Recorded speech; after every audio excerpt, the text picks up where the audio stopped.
ஆண்டவராகிய இயேசு கிறிஸ்துவின் நாமம் மகிமைப்படுவதாக. இந்த நாளிலும் நாம் தியானிக்க போகிற வசனம் ஆமோஸ் 4வது அதிகாரம் 13ஆம் வசனம். அவர் பர்வதங்களை உருவாக்கினவரும் காற்றை சிருஷ்டித்தவரும் மனுஷனுடைய நினைவுகள் இன்னதென்று அவனுக்கு வெளிப்படுத்துகிறவரும் விடிய காலத்தை அந்தகாரமாக்குகிறவரும் பூமியினுடைய உயர்ந்த ஸ்தானங்களின் மேல் உலாவுகிறவருமாயிருக்கிறார். சேனைகளின் தேவனாகிய கர்த்தர் என்பது அவருடைய நாமம் என்று வசனம் அங்கே சொல்லுகிறதை பார்க்கிறோம். இந்த வசனத்திலே பூமியினுடைய உயர்ந்த ஸ்தானங்களின் மேல் உலாவுகிறவருமாய் இருக்கிறார் என்று எழுதப்பட்டிருக்கிறது. இந்த உலாவுகிறவருமாய் இருக்கிறார் என்ற வார்த்தை எனக்கு மிகவும் ஒரு இருதயத்தில் ஒரு பெரிய ஒரு அசைவை கொடுத்தது. தேவன் உலாவுகிறவர் என்ற காரியத்தை நான் யோசித்த போது, தேவன் எப்படிப்பட்டவராக இருக்கிறார், அவர் உலாவினார் என்ற காரியத்தை இந்த வேதத்தின் உண்மையிலே வைத்து நான் பார்க்கும்போது அது எனக்கு மிக பெரிய ஒரு தைரியத்தையும் ஒரு சமாதானத்தையும் அதே நேரத்தில் ஒரு பயபக்தியையும் ஏற்படுத்தினது. தேவன் உலாவுகிறவர் என்ற காரியத்தை தான் இந்த நாளிலே நாம் தியானிக்க போகிறோம். தேவனாகிய கர்த்தர் உலாவுகிறவர் என்று நாம் பார்க்கும்போது அவர் திரியேக தேவனாய் இருக்கிறார். பிதாவாகிய தேவன், ஆண்டவராகிய இயேசு கிறிஸ்துவாகிய தேவன், பரிசுத்த ஆவியாகிய தேவன் என்று 3 விதத்திலே தேவன் வெளிப்பட்டார். அப்போ 3 விதத்திலே தேவன் எப்படி உலாவினார் என்று நான் தியானித்தேன். இந்த நாளிலே அதைத்தான் உங்களோடு நான் பகிர்ந்து கொள்ளப் போகிறேன். முதலாவதாக பிதாவாகிய தேவன் உலாவினார் என்று நாம் வேதத்திலே பார்க்கிறோம். ஆதியாகமம் 3வது அதிகாரம் 8ஆம் வசனத்தை நாம் வாசிக்கும்போது, பகலில் குளிர்ச்சியான வேளையிலே தோட்டத்தில் உலாவுகிற தேவனாகிய கர்த்தருடைய சத்தத்தை அவர்கள் கேட்டார்கள் என்று அங்கே வசனம் சொல்லுகிறதை பார்க்கிறோம். பகலிலே அந்த குளிர்ச்சியான வேளையில் தோட்டத்தில் உலாவுகிற தேவனாகிய கர்த்தருடைய சத்தம். நீங்கள் 2 சாமுவேல் 7வது அதிகாரத்தில் 6ஆம் வசனத்தை வாசிப்பீர்களானால், நான் இஸ்ரவேல் புத்திரரை எகிப்திலிருந்து புறப்பட பண்ணின நாள் முதற்கொண்டு இந்நாள் வரைக்கும் நான் ஒரு ஆலயத்திலே வாசம் பண்ணாமல் கூடாரத்திலும் வாசஸ்தலத்திலும் உலாவினேன் என்று ஆண்டவராகிய கர்த்தரே தன்னை குறித்து சொல்லுகிறார். அங்கே ஆதியாகமத்தில் தேவன் உலாவுகிற சத்தத்தை அவர்கள் கேட்டார்கள் என்று பார்த்தோம். இங்கே ஆண்டவரே சொல்லுகிறார், கூடாரத்திலும் வாசஸ்தலத்திலும் உலாவினேன் என்று சொல்லுகிறார். அன்பானவர்களே, நம்முடைய தேவன் பிதாவாகிய தேவனாக, அவர் எல்ஷடாயாக, சர்வத்தையும் படைத்தவராக பழைய ஏற்பாட்டிலே அவர் வெளிப்பட்ட போது அவர் உலாவினார் என்று வேதம் சொல்லுகிறது. அதனால தான் மோசே எழுதின போது உபாகமத்திலே 23வது அதிகாரம் 14ஆம் வசனத்தை வாசிக்கும்போது, உன் தேவனாகிய கர்த்தர் உன்னை ரட்சிக்கவும் உன் சத்துருக்களை உனக்கு ஒப்பு கொடுக்கவும் உன் பாளையத்திற்குள்ளே உலாவி கொண்டிருக்கிறார். ஆகையால் அவர் உன்னிடத்தில் அசூசியான காரியத்தை கண்டு உன்னை விட்டு போகாதபடிக்கு உன் பாளையம் சுத்தமாயிருக்க கடவுது என்று சொல்லி இஸ்ரவேல் ஜனங்களிடத்தில் சொன்னார் என்று பார்க்கிறோம். இங்கே பிதாவாகிய தேவன், தேவனாகிய கர்த்தர் எதற்காக உலாவினார் என்று மோசே சொல்லுகிறார். எதற்கு அப்படின்னா, உன்னை ரட்சிக்கவும் உன் சத்துருக்களை உனக்கு ஒப்பு கொடுக்கவும் அவர் எங்கே உலாவி கொண்டிருக்கிறார்னா, உன் பாளையத்திற்குள்ளே உலாவி கொண்டிருக்கிறார் என்று மோசே சொன்னார். இந்த இஸ்ரவேல் ஜனங்கள் தங்களுடைய தேவனாகிய கர்த்தர் தங்களுக்குள்ளே உலாவி கொண்டிருக்கிறார் என்பதை மறந்து, பரிசுத்தரான தேவன் தங்கள் மத்தியிலே இருக்கிறார் என்பதை மறந்து அந்நிய தெய்வங்களை வழிபட்டு கெடுத்து கொண்ட போதுதான் மோசே கடிந்து கொண்டு இந்த வார்த்தையை அவர்களிடத்தில் சொன்னாள் என்று பார்க்கிறோம். நீங்கள் உபாகமம் 32வது அதிகாரம் 6வது வசனத்தையும் 18ஆம் வசனத்தையும் வாசிக்கும்போது, விவேகமில்லாத மதிக்கெட்ட ஜனங்களே, இப்படியா கர்த்தருக்கு பதிலளிக்கிறீர்கள்? உன்னை ஆட்கொண்ட பிதா அவரல்லவா? உன்னை உண்டாக்கி உன்னை நிலைப்படுத்தினவர் அவரல்லவா என்று அங்கே 32:6 உபாகமத்தில் வாசிக்கிறோம். உபாகமம் 32:18 நாம் வாசிக்கும்போது, உன்னை ஜெனிப்பித்த கன்மலையை நீ நினையாமற் போனாய், உன்னை பெற்ற தேவனை மறந்தாய் என்று அங்கே மோசே கடிந்து கொள்கிறார். அதாவது தேவனாகிய கர்த்தர் பிதாவாக அவர்களை நிலைப்படுத்தினவராக, ஆட்கொண்ட பிதாவாக அவர்களை நடத்தி கொண்டு வரும்போது இந்த இஸ்ரவேல் ஜனங்கள் அவர் தங்கள் நடுவிலே பாளையத்திலே உலாவிக் கொண்டிருக்கிறார் என்பதை மறந்து அந்நிய தெய்வங்களை வழிபட்ட போது இப்படியாக மோசே சொன்னார். இந்த வசனத்திலிருந்து நாம் புரிந்து கொள்ளுகிற ஒரு காரியம் என்ன என்று பார்க்கும்போது, இந்த உபாகமம் 23:14 மிகவும் அழகாக சொல்லுகிறது. உன் தேவனாகிய கர்த்தர் உன்னை ரட்சிக்கவும் உன் சத்துருக்களை உனக்கு ஒப்பு கொடுக்கவும் உன் பாளையத்திற்குள்ளே உலாவிக் கொண்டிருக்கிறார். அன்பானவர்களே, பிதாவாகிய தேவன் எதற்காக அன்று இஸ்ரவேல் ஜனங்கள் நடுவிலே உலாவினார்னு பார்த்தா, அவர்களை ரட்சிக்கணும். அவருடைய சத்துருக்களாக எழும்புவர்கள் யாராக இருந்தாலும் அவர்களை இந்த இஸ்ரவேல் ஜனங்களுடைய கைகளிலே ஒப்பு கொடுக்க வேண்டும் என்று உலாவினார். அன்று அவருடைய பாளையத்திலே உலாவின தேவன் இன்றும் கூட நம்முடைய மத்தியிலே உலாவுகிறார். பாளையம் என்று சொல்லும்போது அவர்கள் தங்குகிற அந்த இடம், அந்த இடத்திலே உலாவினவர் இன்றும் உலாவினார். ஆனால் துக்கமான காரியம் என்னென்னா, அன்று இஸ்ரவேல் ஜனங்கள் தங்களுடைய தேவன் தங்கள் பாளையத்திலே உலாவிக் கொண்டிருக்கிறார் என்பதை உணராமல் தங்களுடைய பாவங்களினாலே அவரை உலாவ விடாமல் தூரப்படுத்தினார்கள் என்று பார்க்கிறோம். இன்று நம்முடைய வாழ்க்கையிலே நாம் எப்படி இருக்கிறோம்?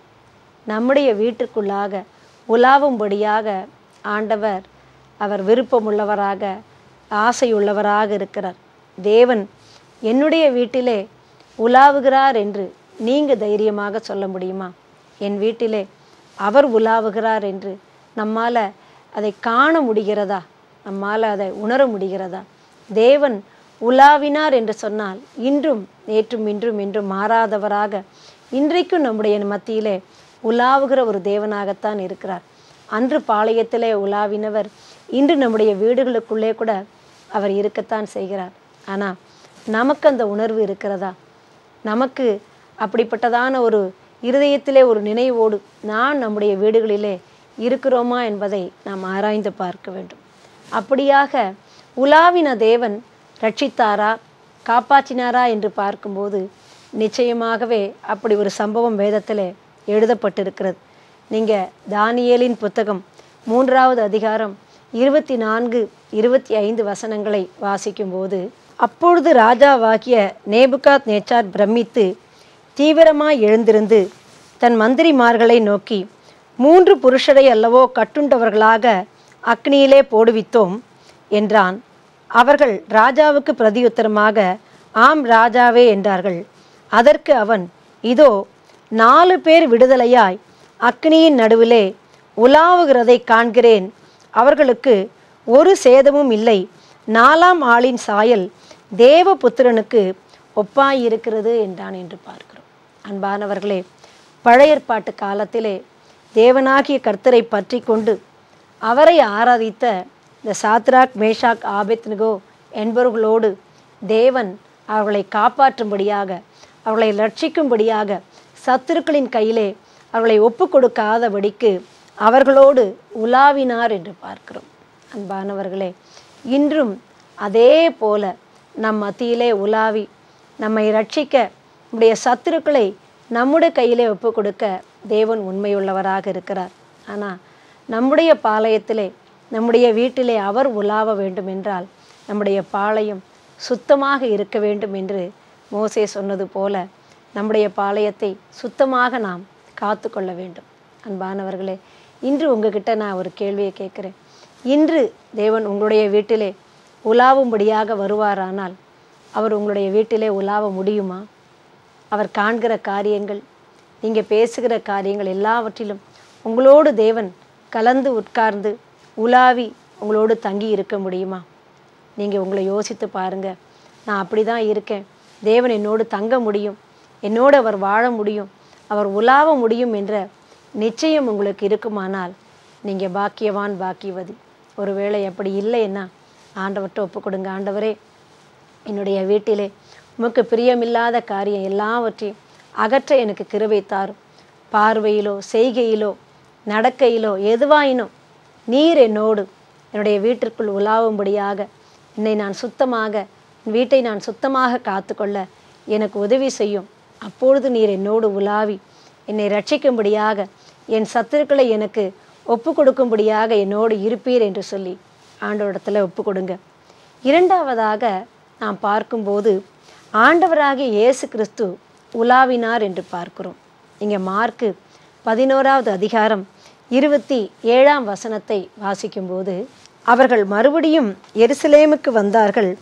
அவர் தேவாலயத்திலே உலாவிக் கொண்டிருக்கையில் பிரதான ஆசாரியரும் வேதபாரகரும் மூப்பரும் அவரிடத்தில் வந்து என்று வேதம் சொல்லுகிறதை பார்க்கிறோம். ஆண்டவராகிய இயேசு கிறிஸ்து தேவாலயத்திலே உலாவினார் என்று வேதத்திலே வாசிக்கிறோம். இங்கே யோவான் 10வது அதிகாரம் 23ஆம் வசனத்தை வாசிக்கும்போதும், இயேசு தேவாலயத்தில் சாலமோனுடைய மண்டபத்திலே உலாவிக் கொண்டிருந்தார் என்று வாசிக்கிறோம். எனக்கு இந்த காரியம் மிகவும் ஒரு சந்தோஷத்தையும் ஆச்சரியத்தையும் உண்டு பண்ணினது.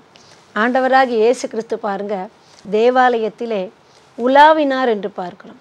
நான் யோசித்து பார்த்தேன், ஏன் ஆண்டவராகிய இயேசு கிறிஸ்து இந்த தேவாலயத்திலே உலாவி கொண்டிருந்தார்? சும்மா காற்று வாங்கினாரா? தேவாலயம் கொஞ்சம் பெருசாக இருக்கும், சாலமோனுடைய மண்டபம் பெருசாக இருக்கும், அந்த இடத்துல சும்மா காற்று வாங்கும்படியாக இயேசு உலாவி கொண்டிருந்தாரா என்று யோசித்து பார்த்தேன். அப்படி அல்ல. நீங்கள் மத்தேயு 21வது அதிகாரம் 14ஆம் வசனத்தை வாசிக்கும்போது, அப்பொழுது குருடரும் சப்பாணிகளும் தேவாலயத்திலே அவரிடத்திற்கு வந்தார்கள், அவர்களை ஸ்வஸ்தமாக்கினார் என்று வேதம் சொல்லுகிறதை பார்க்கிறோம். ஆண்டவராகிய இயேசு கிறிஸ்து தேவாலயத்திலே அந்த சாலமோன் மண்டபத்திலே மற்ற இடத்திலே உலாவினது ஏன் அப்படின்னா, அவர் அங்கே இருக்கிறார் என்பதை அறிந்தவுடன் அந்த தேவாலயத்தை சுற்றி பிச்சை எடுக்கும்படியாக உட்கார்ந்திருந்த சப்பாணிகள் குருடர் எல்லாம் அவரிடத்திலே வந்தார்கள். வந்தவர்களை தேவன் ஸ்வஸ்தமாக்கினார் என்று பார்க்கிறோம். அது மாத்திரமல்ல, நீங்கள் மத்தேயு 21வது அதிகாரம் 23ஆம் வசனத்தை வாசிக்கும்போது, அவர் தேவாலயத்தில் வந்து உபதேசம் பண்ணுகையில் பிரதான ஆசாரியரும் ஜனத்தின் மூப்பரும் அவரிடத்தில் வந்து, நீர் எந்த அதிகாரத்தினால் இவைகளை செய்கிறீர்? இந்த அதிகாரத்தை உமக்கு கொடுத்தவர் யார் என்று கேட்டார்கள் என்று பார்க்கிறோம். இந்த இடத்துல தேவாலயத்திலே ஆண்டவராகிய இயேசு கிறிஸ்து உபதேசம் செய்தார் என்று பார்க்கிறோம். இதே காரியத்தை தான் மார்க் 11வது அதிகாரம் 27ஆம் வசனத்திலே நாம் வாசிக்கும்போது, அவர்கள் மறுபடியும் எருசலேமுக்கு வந்தார்கள். அவர் தேவாலயத்திலே உலாவிக் கொண்டிருக்கையில் பிரதான ஆசாரியரும் வேதபாரகரும் மூப்பரும் அவரிடத்தில் வந்து, 28வது வசனம், நீர் எந்த அதிகாரத்தினால் இவைகளை செய்கிறீர்? இவைகளை செய்கிறதற்கு அதிகாரத்தை உமக்கு கொடுத்தவர் யார் என்று கேட்டார்கள் என்று பார்க்கிறோம். அப்போது மத்தேயு எழுதிற இந்த காரியமும் மார்க்கு சொல்லுகிற காரியமும் ஒரே காரியம்தான். நான் மத்தேயு என்ன சொன்னார்னா, 23வது வசனத்தில் அவர் தேவாலயத்தில் வந்து உபதேசம் பண்ணுகையில் என்று சொல்லுகிறார். ஆனால் மார்க் இதே காரியத்தை எழுதும்போது அவர் தேவாலயத்தில் உலாவிக் கொண்டிருக்கையில் பிரதான ஆசாரியரும் வேதபாரகரும் அவரிடத்தில் வந்து எந்த அதிகாரத்தினால் இதை செய்கிறீர் என்று கேட்டார்கள் பார்க்கிறோம். இப்போ ரெண்டு பேருமே, இந்த மத்தேயு எழுதினதும் மார்க் எழுதினதும் ஒரே காரியம்தான். மத்தேயு என்ன சொல்கிறார்னா, அவர் உலாவல உபதேசம் பண்ணினார், மார்க்கு உலாவினார் என்று சொல்லுகிறார். இந்த ரெண்டு காரியத்தையும் சேர்த்து வைத்து பார்க்கும்போது நான் இப்படியாக யோசித்தேன், ஆண்டவராகிய இயேசு கிறிஸ்து உலாவிக் கொண்டே தன்னுடைய ஜனங்கள் கூட இருந்தவர்களுக்கு உபதேசம் பண்ணி கொண்டிருந்திருப்பார் என்று. ஏனென்றால் வேத வசனம் ஒருபோதும் பொய் சொல்வதில்லை. அப்போ மத்தேயு எழுதினது அவருக்கு மனதிலே ஆழமாக தோன்றின காரியம் என்னன்னா உபதேசம். ஆனால் மார்க்கு அவர் உலாவினார் என்று எழுதுகிறார். அன்பானவர்களே, தேவனாகிய ஆண்டவராகிய இயேசு கிறிஸ்து உலாவினது எதற்காக என்று நாம் பார்க்கும்போது, உலாவிக் கொண்டிருக்கிற நேரத்திலே அநேகர் அவரிடத்திலே வந்தார்கள். அவர்களை அவர் ஸ்வஸ்தமாக்கினார், அவர்களை குணப்படுத்தினார் என்று பார்க்கிறோம். அதே நேரத்தில் தேவன் உலாவிக் கொண்டிருந்த போது என்ன செய்தார் ஆண்டவராகிய இயேசு கிறிஸ்து என்று பார்க்கும்போது, ஜனங்களுக்கு தன்னுடைய சீஷர்களுக்கு உபதேசம் பண்ணினார் என்று பார்க்கிறோம். அப்படின்னா இன்றைக்கும் நேற்றும் இன்றும் என்றும் மாறாத தேவனாக ஆண்டவராகிய இயேசு கிறிஸ்து நம் மத்தியிலே உலாவிக் கொண்டிருக்கிறார்.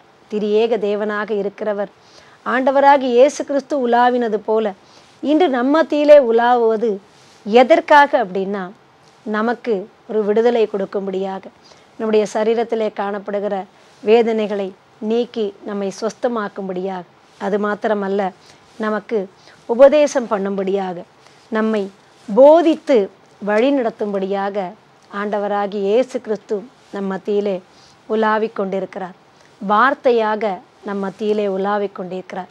சங்கீதம் 32:8 சொல்லுகிறது, நான் உனக்கு போதித்து நீ நடக்க வேண்டிய வழியை உனக்கு காட்டுவேன், உன்மேல் என் கண்ணை வைத்து உனக்கு ஆலோசனை சொல்லுவேன் என்று வசனம் சொல்லுகிறது. ஆண்டவராகிய இயேசு கிறிஸ்து இன்றைக்கும் நம் மத்தியிலே உலாவி நம்மை போதிக்கிறவராய், நம்மை வழிநடத்த உண்மையுள்ளவராய், நமக்கு ஏற்படுகிற அந்த வேதனையிலிருந்து, நம்முடைய உபாதைகளிலிருந்து நம்மை விடுதலையாக்கும்படியாக வார்த்தையாக நம் மத்தியிலே உலாவிக் கொண்டிருக்கிறார். வெளிப்படுத்தல் 2வது அதிகாரம் 1வது வசனம் சொல்லுகிறது, எபேசு சபையின் தூதனுக்கு நீ எழுத வேண்டியது என்னவெனில், 7 நட்சத்திரங்களை தம்முடைய வலது கரத்தில் ஏந்தி கொண்டு 7 பொன் குத்து விளக்குகளின் மத்தியிலே உலாவிக் கொண்டிருக்கிறவர் சொல்லுகிறதாவது என்று. அப்போஸ்தலராகிய யோவான் எழுதின காரியம் என்னன்னா, 7 பொன் குத்து விளக்கின் மத்தியிலே உலாவிக் கொண்டிருக்கிறவர், அதாவது சபைகளின் நடுவிலே ஆண்டவராகிய இயேசு கிறிஸ்து உலாவிக் கொண்டிருக்கிறார். அன்று தேவாலயத்திலே உலாவின தேவன் இன்று சபைகளின் நடுவிலே நாம் ஆங்காங்கே ஆராதிக்கிற கூடுகையிலே தேவனாகிய இயேசு கிறிஸ்து வார்த்தையாக உலாவுகிறார். எதற்காகனா, உங்களை ஸ்வஸ்தப்படுத்தும்படியாக, உங்களுக்கு உபதேசித்து உங்களை வழிநடத்தும்படியாக உலாவிக் கொண்டிருக்கிறார். நீங்கள் அதை விசுவாசித்து ஆண்டவராகிய இயேசு கிறிஸ்து உலாவுகிறார் என்றதை நம்பி நீங்கள் எப்பொழுதெல்லாம் தேவாலயத்துக்கு, உடைய சபை கூடுகைக்கு நீங்கள் போகிறீங்களோ அப்பெல்லாம் ஆண்டவராகிய இயேசு கிறிஸ்து நிச்சயமாக உங்களுக்கு அற்புதம் செய்வார், உங்களை உபதேசித்து வழிநடத்துவார். 3வதாக நாம் பார்க்கும்போது பரிசுத்த ஆவியானவர் உலாவுகிறார். 2 கொரிந்தியர் 6வது அதிகாரம் 16ஆம் வசனத்தை வாசிக்கும்போது, தேவனுடைய ஆலயத்துக்கும் விக்கிரகங்களுக்கும் சம்பந்தம் ஏது? நான் அவர்களுக்குள்ளே வாசம் பண்ணி அவர்களுக்குள்ளே உலாவி அவர்கள் தேவனாய் இருப்பேன், அவர்கள் என் ஜனங்களாய் இருப்பார்கள் என்று தேவன் சொன்னபடி நீங்கள் ஜீவனுள்ள தேவனுடைய ஆலயமாய் இருக்கிறீர்களே என்று வசனம் சொல்லுகிறது. இங்கே வசனத்திலே பார்க்கிறோம், நான் அவர்களுக்குள்ளே வாசம் பண்ணி அவர்களுக்குள்ளே உலாவி அவர்கள் தேவனாய் இருப்பேன் என்று. அப்போது இங்கே பரிசுத்த ஆவியானவரை குறித்து இந்த வசனம் சொல்லுகிறது. நான் அவர்களுக்குள்ளே வாசம் பண்ணி அவர்களுக்குள்ளே உலாவி. நீங்கள் 1 கொரிந்தியர் 6வது அதிகாரம் 19-20 வசனங்களையும் 1 கொரிந்தியர் 3வது அதிகாரம் 16ஆம் வசனத்தையும் வாசிப்பீர்களானால் அது உங்களுக்கு விளங்கும். 1 கொரிந்தியர் 6வது அதிகாரம் 19-20 வசனங்களை வாசிக்கும்போது, உங்கள் சரீரமானது நீங்கள் தேவனாலே பெற்றும் உங்களில் தங்கியும் இருக்கிற பரிசுத்த ஆவியினுடைய ஆலயமாய் இருக்கிறதென்றும் நீங்கள் உங்களுடையவர்கள் அல்லவென்றும் அறியீர்களா? கிரயத்திற்கு கொல்லப்பட்டீர்களே, ஆகையால் தேவனுக்கு உடையவைகள் ஆகிய உங்கள் சரீரத்தினாலும் உங்கள் ஆவியினாலும் தேவனை மகிமைப்படுத்துங்கள் என்று அப்போஸ்தலராகிய பவுல் சொல்கிறதை பார்க்கிறோம். 19வது வசனத்தில், உங்கள் சரீரமானது நீங்கள் தேவனாலே பெற்றும் உங்களில் தங்கியும் இருக்கிற பரிசுத்த ஆவியினுடைய ஆலயம் என்று பவுல் சொல்கிறார். நீங்கள் 1 கொரிந்தியர் 3வது அதிகாரம் 16ஆம் வசனத்தை வாசிக்கும்போது, நீங்கள் தேவனுடைய ஆலயமாய் இருக்கிறீர்கள் என்றும் தேவனுடைய ஆவி உங்களில் வாசமாய் இருக்கிறார் என்றும் அறியீர்களா என்று கேட்கிறார். அதாவது பரிசுத்த ஆவியானவர் நமக்குள்ளே வாசமாய் இருக்கிறார். எப்படின்னா, நம்முடைய சரீரத்தையே நம்முடைய ஆலயமாக கொண்டு பரிசுத்த ஆவியானவர் நமக்குள்ளே வாசமாய் இருக்கிறார் என்பது ஒரு சத்தியமாக இருக்கிறது. இந்த சத்தியத்தை உணர்ந்தவர்களாக, இந்த பரிசுத்த ஆவியின் ஒரு ஆலயமாக என்னுடைய சரீரம் இருக்கிறது என்பதை உணர்ந்தவர்களாக நாம் ஜீவிக்க வேண்டும். இந்த பரிசுத்த ஆவியானவர் நமக்குள்ளாக நம்முடைய சரீரத்தை ஆலயமாக கொண்டு உலாவிக் கொண்டிருக்கிறார். அதனால தான் தாவீது பாவம் செய்த போது தன்னுடைய பாவத்தை உணர்ந்து தன் பாவத்திற்காக மனம் திரும்பி எழுதிய அந்த சங்கீதம் 51வது சங்கீதத்தில் இப்படியாக சொல்லுகிறார். இங்கே சங்கீதம் 51வது அதிகாரம் 10-11 வசனங்களை வாசிக்கும்போது, தேவனே, சுத்த இருதயத்தை என்னிலே சிருஷ்டியும், நிலைவரமான ஆவியை என் உள்ளத்திலே புதுப்பியும், உமது சமூகத்தை விட்டு என்னை தள்ளாமலும் உமது பரிசுத்த ஆவியை என்னிடத்திலிருந்து எடுத்து கொள்ளாமலும் இரும் என்று அங்கே தேவனிடத்திலே அவன் மன்றாடி வேண்டுவதை நாம் பார்க்கிறோம். இந்த நாளில் நமக்கு அந்த உணர்வு இருக்கா? பரிசுத்த ஆவியானவர் எனக்குள்ளே என்னுடைய சரீரத்தை ஆலயமாக கொண்டு வாசம் செய்கிறார். அதனால் என்னுடைய இந்த சரீரத்தினாலே நான் தேவனை மகிமைப்படுத்த வேண்டும், பாவத்தினால என்னுடைய இந்த சரீரத்தை நான் தீட்டுப்படுத்தக்கூடாது என்ற பயபக்தியோடு கூடிய ஒரு உணர்வோடு நாம் வாழ்கிறோமா? அப்போஸ்தலராகிய பவுல் கலாத்தியருக்கு எழுதும்போது கலாத்தியர் 4வது அதிகாரம் 6ஆம் வசனத்தை நீங்கள் வாசிக்கும்போது, மேலும் நீங்கள் புத்திரராய் இருக்கிறபடியினால் அப்பா பிதாவே என்று கூப்பிடத்தக்கதாக தேவன் தமது குமாரனுடைய ஆவியை உங்கள் இருதயங்களில் அனுப்பினார் என்று சொல்லுகிறார். அன்பானவர்களே, அப்பா பிதாவே என்று கூப்பிடத்தக்கதாக பரிசுத்த ஆவியானவர் நமக்குள்ளே வந்தபோது குமாரனுடைய ஆவியாக அப்பா பிதாவே என்று கூப்பிட பண்ணுகிற ஒரு பாக்கியத்தை நமக்குள்ளே கொடுத்திருக்கிறார். ஆண்டவராகிய இயேசு கிறிஸ்து சொன்னார். நீங்கள் யோவான் 14ஆம் அதிகாரம் 17ஆம் வசனத்தை வாசிக்கும்போது, உலகம் அந்த சத்திய ஆவியானவரை காணாமலும் அறியாமலும் இருக்கிறபடியால் அவரை பெற்றுக்கொள்ள மாட்டாது. அவர் உங்களுடனே வாசம் பண்ணி உங்களுக்குள்ளே இருப்பதால் நீங்கள் அவரை அறிவீர்கள் என்று சொன்னார். பரிசுத்த ஆவியானவர் நமக்குள்ளே வாசம் பண்ணி நமக்குள்ளே இருக்கிறபடினால நாம் அவரை அறிய முடியும், அவரை நன்றாக உணர முடியும். நமக்கு நல்லா தெரியும், நாம் பாவம் செய்து விட்டோமானால் நிச்சயமாக நமக்குள்ளே இருக்கிற பரிசுத்த ஆவியானவர் துக்கப்படுவார், வேதனைப்படுவார். அதனால தான் எபேசியர் 4வது அதிகாரம் 30-31 வசனங்களை அப்போஸ்தலராகிய பவுல் எபேசியருக்கு எழுதும்போது, எபேசியர் 4:30-31, அன்றியும் நீங்கள் மீட்கப்படும் நாளுக்கென்று முத்திரையாக பெற்ற தேவனுடைய பரிசுத்த ஆவியை துக்கப்படுத்தாதிருங்கள். சகலவிதமான கசப்பும் கோபமும் மூர்க்கமும் கூக்குரலும் தூஷணமும் மற்ற எந்த துர்க்கணமும் உங்களை விட்டு நீங்க கடவுது என்று அவர் சொல்லுகிறார். அன்பானவர்களே, பரிசுத்த ஆவியானவர் ஆலயமாக நம்முடைய சரீரத்திற்குள்ளாக வாசம் பண்ணி உலாவிக் கொண்டிருக்கும் போது நம்முடைய வாழ்க்கை எப்படி காணப்படுகிறது? பரிசுத்த ஆவியை துக்கப்படுத்துகிற வாழ்க்கையை நாம் வாழ்கிறோமா? பவுல் சொன்னது போல கசப்பு, கோபம், மூர்க்கம், கூக்குரல், தூஷணம் இதெல்லாம் நம்முடைய வாழ்க்கையில் காணப்படுகிறதா? அப்படிலாம் காணப்படுமானால் பரிசுத்த ஆவியானவர் நமக்குள்ளாக உலாவ முடியாமல் வாசம் பண்ணும்போது துக்கத்தோடு அவர் இருப்பார். ஆனால் அவர் உலாவி வரும்படியாக அவர் சந்தோஷத்தோடு நமக்குள்ளாக வாழ்கிறதை ஒரு மகிமையான காரியமாக எண்ணும்படியாக நாம் என்ன பண்ணோம்? அவரை துக்கப்படுத்தாதபடிக்கு, நம்முடைய பாவங்களினாலே நம்முடைய அக்கிரமங்களினாலே துக்கப்படுத்தாதபடிக்கு நாம் வாழ்வோமானால் அப்பா பிதாவே என்று கூப்பிட பண்ணுகிற அந்த புத்திர சுவிகாரத்தின் ஆவியாக நமக்குள்ளே அவர் வாழ்ந்து அவர் மகிமைப்படுவார். நம்முடைய சரீரத்தினாலும் தேவனை நாம் மகிமைப்படுத்த முடியும். இந்த நாளிலே 3 காரியங்கள் நாம் பார்த்தோம். தேவன் உலாவுகிற தேவனாக, பிதாவாகிய தேவனாக அவர் உலாவுகிறார். ஆண்டவராகிய இயேசு கிறிஸ்துவாக அவர் உலாவுகிறார்.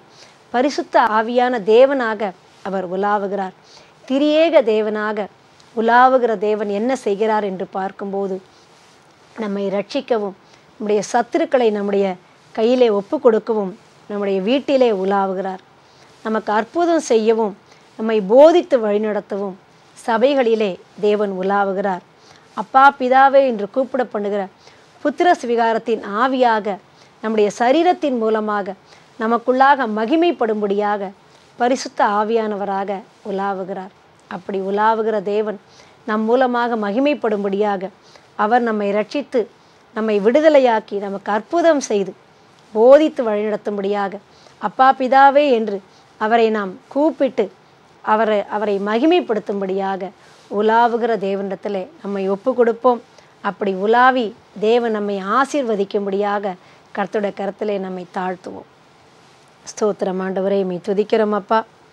நீர் உலாவுகிற தேவன் என்பதை இந்த நாளிலே தியானிக்கும்படியான கிருபையை கொடுத்தீரப்பா. நன்றி செலுத்துகிறோம். திரியேக தேவன் நீர் உலாவும் போது அப்பா என்னென்ன காரியங்களை எங்களுக்கு செய்கிறீர் என்பதை வேதத்தின் மூலமாக நாங்கள் தியானிக்க கொடுத்த தயவுக்காக உமக்கு ஸ்தோத்திரம். ஆண்டவரே, நீர் எங்கள் பாளையத்திற்குள்ளே உலாவும் போது உடைய சத்துருக்களை எங்களுடைய கரத்திலே ஒப்புக் கொடுப்பது மாத்திரமல்ல, எங்களை ரட்சிக்கும்படியாக நீர் உலாவுகிறீர். ஆண்டவரே, எங்களுடைய பாளையமாகிய வீட்டிற்குள்ளே நீர் உலாவி எங்களை ரட்சித்து எங்களுக்கு விரோதமாய் வருகிற சத்துருக்களை எல்லாம் எங்கள் கரத்தில் ஒப்பு கொடுத்து ஜெயமெடுக்கிற ஒரு கிருபையை தரும்படியாய் ஜெபிக்கிறோம். அப்பா, நீர் உலாவும் போது அற்புதங்களை செய்வது மாத்திரமல்ல, போதித்து வழிநடத்துகிற தேவனாய் எங்கள் மத்தியிலே உலாவுகிறீர். அப்படிப்பட்ட அற்புதங்களை நாங்கள் பெற்றுக்கொண்டு உம்மாலே நாங்கள் போதிக்கப்பட்டவர்களாய் தொடர்ந்து நடக்க எங்கள் மத்தியிலே உலாவும்படியாய் ஒப்பு கொடுக்கிறோம். அது மாத்திரமல்ல, ஆவியான தேவனாய் எங்கள் சரீரத்திற்குள்ளே நீர் உலாவும்படியாய் ஒப்பு கொடுக்கிறோம். ஆண்டவரே, உமக்கு பிரியமில்லாத உம்மை துக்கப்படுத்துகிற காரியங்கள் எல்லாவற்றிலும் இருந்து எங்களை நீர் மன்னித்து விடுதலையாக்கி எப்போதும் அப்பா பிதாவே என்று கூப்பிட்டு உம்மை மகிமைப்படுத்த கிருபை தாரும் அப்பா. உலாவுகிற தேவன் நீர் உலாவி உம்முடைய சித்தத்தை எங்களிலே நிறைவேற்றும்படியாய் ஒப்பு கொடுக்கிறோம், தாழ்த்துகிறோம். இந்த நாளிலே இந்த நிகழ்ச்சியை பார்க்கிற உம்முடைய பிள்ளைகள் ஒவ்வொருடைய வாழ்க்கையிலும் நீர் உலாவி அற்புதம் செய்யும், ஆசீர்வதியும், ரட்சித்து வழிநடத்தும். எல்லா துதியும் கனமும் மகிமையும் உமக்கே செலுத்துகிறோம். இயேசு கிறிஸ்துவின் நாமத்தில் வேண்டிக் கொள்கிறோம் பிதாவே. ஆமீன், ஆமீன். ஆண்டவர் உங்கள் மத்தியிலே உலாவி உங்களை ஆசீர்வதிப்பாராக. ஆமீன்.